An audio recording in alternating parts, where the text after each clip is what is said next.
Hey friends, welcome back for chapter 6 today of Ivy and Bean. So before we start to read, we're going to go over our question from the last chapter, which was how does Ivy make Bean interested in her witch project? So I again crossed out my question words and then I underlined my sentence starter. So Ivy makes Bean interested in her witch project by talking about the spells she can do. I also think I could have added to this if I had a little more space that Bean was really interested in the possibility of having Ivy cast a spell on Nancy. Okay. All right, next, our word for today is going to be beware. So this is a word that we are familiar with already. I know that when I think of the word beware, I always think of Halloween, because often you have beware on haunted houses or things with werewolves, all sorts of crazy things. So that's when I think of the word beware. But this is something you've probably seen a lot of. Beware of dog sign. So this is a verb that means to watch out for danger. So we're going to actually get to see this word in our story today a few times. All right, get your books out and we're going to start reading for today. Okay, so this chapter is actually called Beware, and this chapter is a little bit longer, so we're definitely going to be practicing our stamina today while we read. Now, while we're reading, I want you to think about surprising information about Ivy, okay? All right, beware. Once they had agreed to cast a spell on Nancy, Bean stared long and hard at Ivy's robe. Those little pieces of paper had to go. The first thing we have to do is make you look more like a witch, she said. Ivy looked down at her bathrobe. Why? Bean tried to explain without hurting Ivy's feelings. If you want other people to believe you're a witch, you have to look more witchy. But I don't care if other people believe me, said Ivy. Bean shook her head. What a weird kid. It'll make your spells better too. You've got to dress for success. Her mother said that all the time. It usually meant that Bean had to put on a clean shirt. Besides, it'll be fun. Do you have face paint? Ivy nodded. In my room, upstairs. She pointed to a window. Is your mom inside? Bean asked. I guess, said Ivy. Is she going to tell my mom where I am?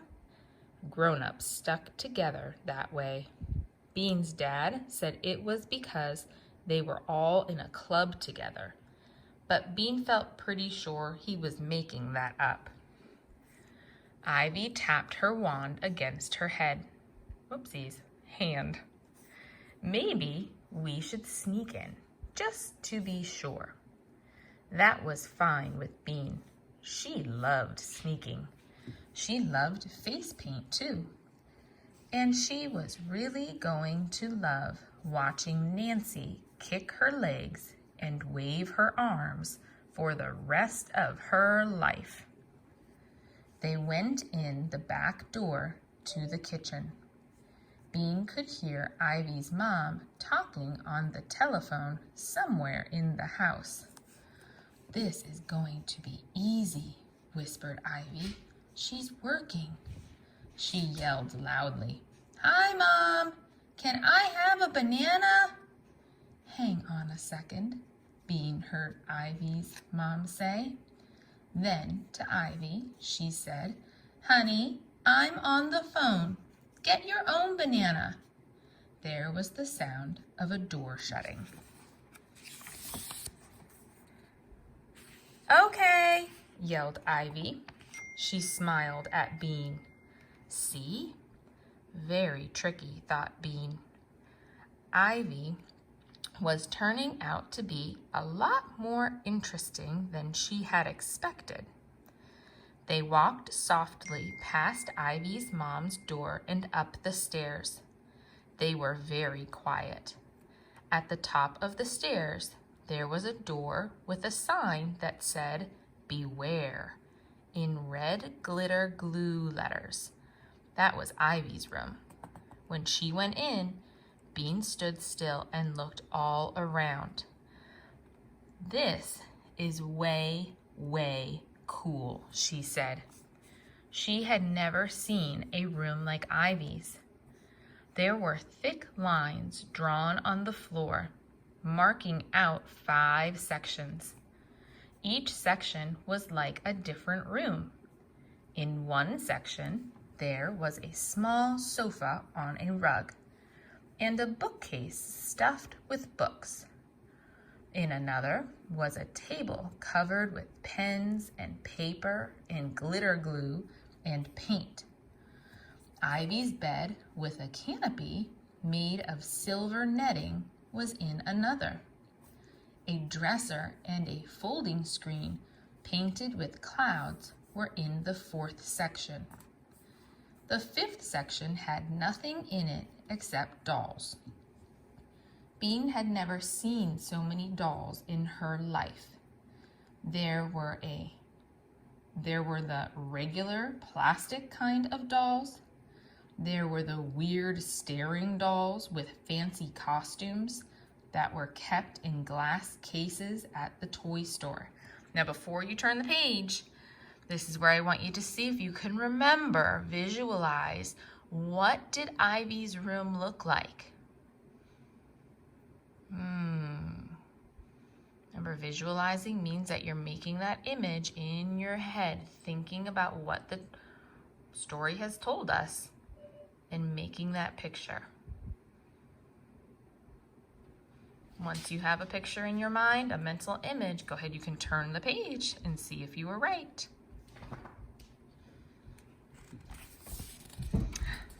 There it is. I remember when we read this in school, how shocked I was at her room. It is very cool.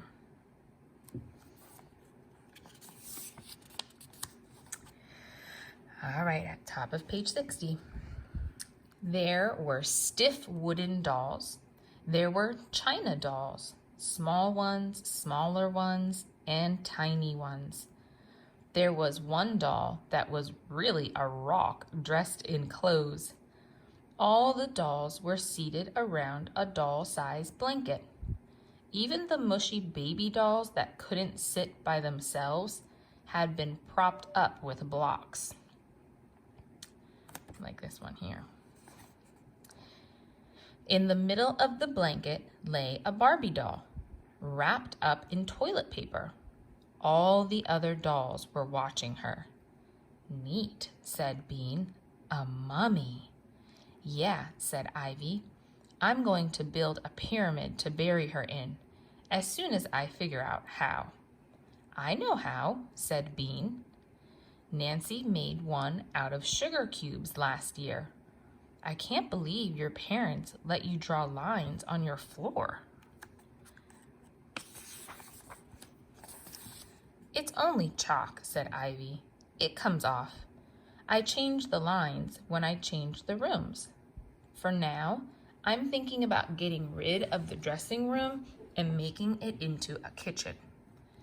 "Is that one the dressing room?" asked Bean, pointing to the section with the dresser and the folding screen.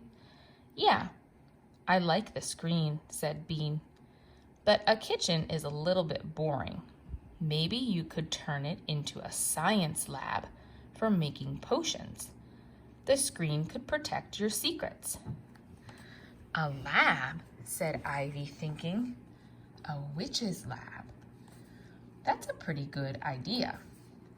Bean looked over to the table with the paint and the glitter glue. "What's that room called?" she asked. "That's my art studio," said Ivy. "Cool," said Bean. "Let's fix up your wand."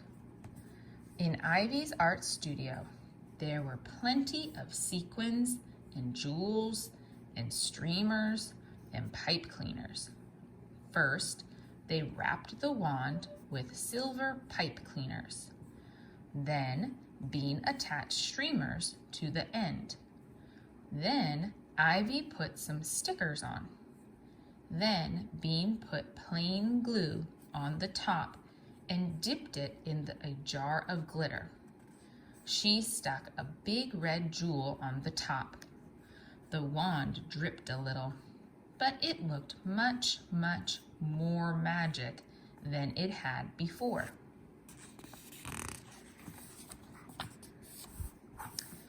"Now," said Bean, when that was done, "let's work on your robe."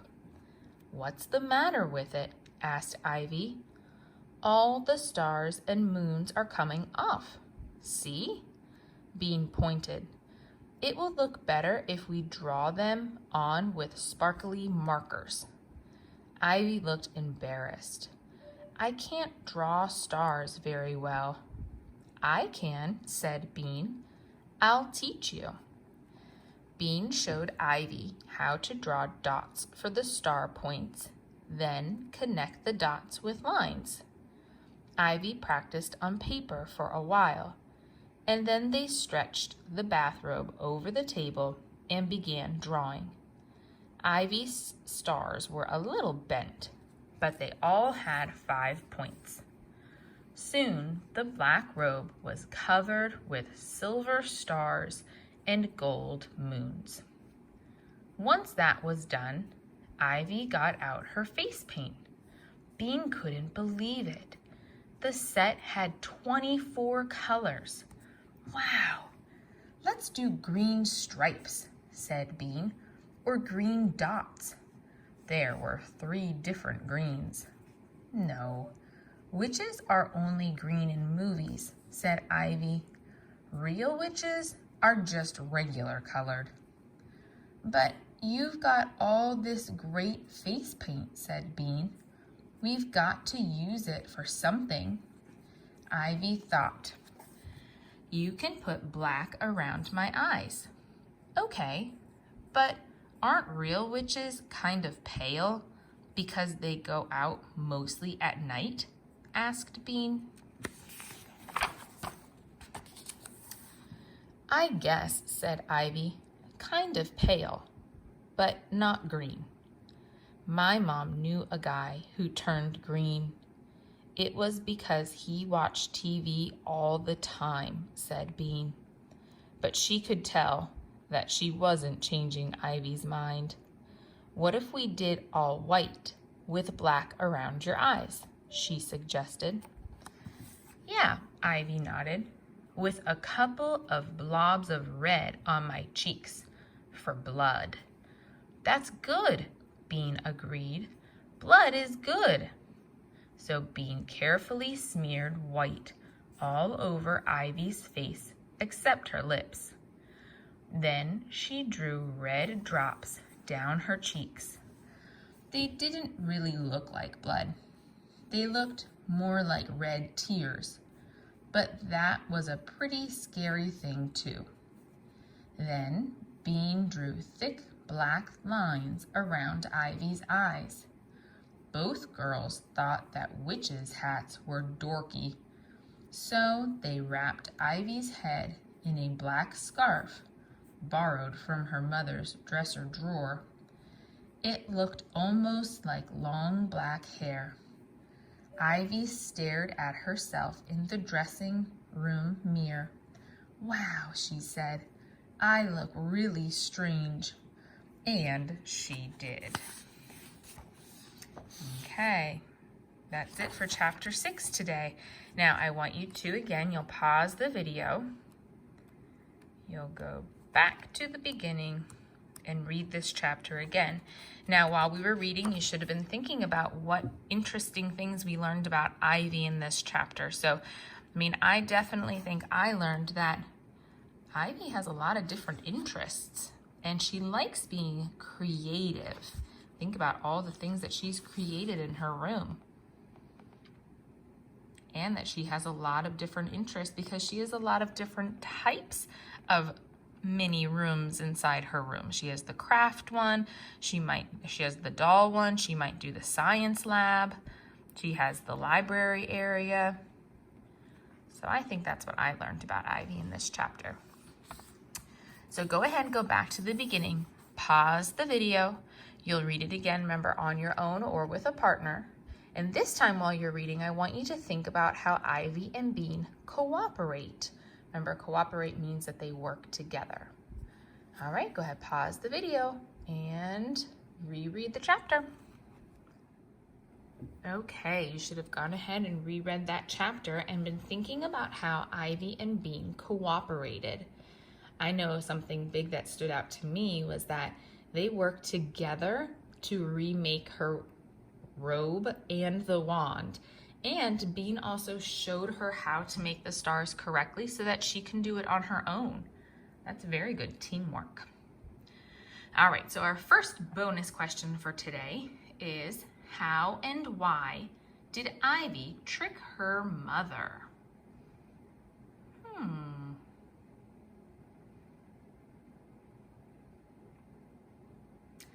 I know I'm thinking that she tricked her mom when she went inside and asked for that banana, when really she was just trying to get her mom to shut the door and make sure that she wasn't paying attention. I don't think it's that she really wanted a banana. Why was Bean surprised by Ivy's room?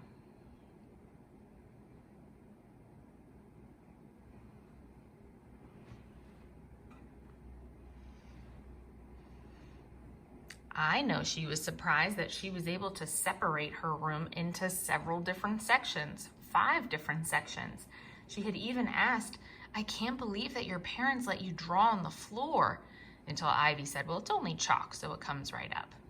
Now, I also don't know if that's true, so you probably shouldn't try that at home without talking to mom or dad. All right, and the last bonus question is, why do you think Ivy collected dolls? This is a good one, and this is an opinion one, so there's really no right or wrong answer for this one, I don't think.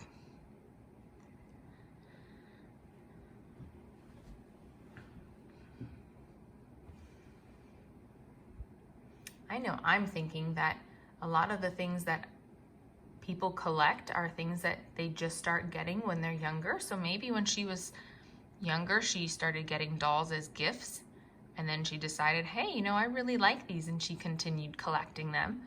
Or maybe she didn't get it start when she was young, and she just started recently, and it's just something that she really likes to play with. I don't know. All right, so the last one, and this is going to be your written response. Do you think Bean is going to get in trouble for spending time at Ivy's house? I like this question. Give reasons for your opinion. So, okay, again, opinion. So you're going to change you into I think. And then tell me why, but make sure you're giving me reasons, okay? And take your pictures of them. Make sure you're happy with your answers. And if it looks good, then maybe I can share it for chapter 7 before we start that one the next day, okay? All right, the last thing we're gonna look at is our graphic organizer. Okay, so our graphic organizer, I only added one thing for today, and that is right here for number 6. So Ivy and Bean work together to create a more witchy witch. Now this one was a little hard for me to think of an event because Bean also got to see Ivy's house and room for the very first time. And I think that that was an important event because I know that there's a lot of other Ivy and Bean stories, and a lot of them take place in Ivy's room. They spend a lot of time at Ivy's house. But I chose to write down Ivy and Bean work together to create a more witchy witch. All right, I will see you next time for chapter 7.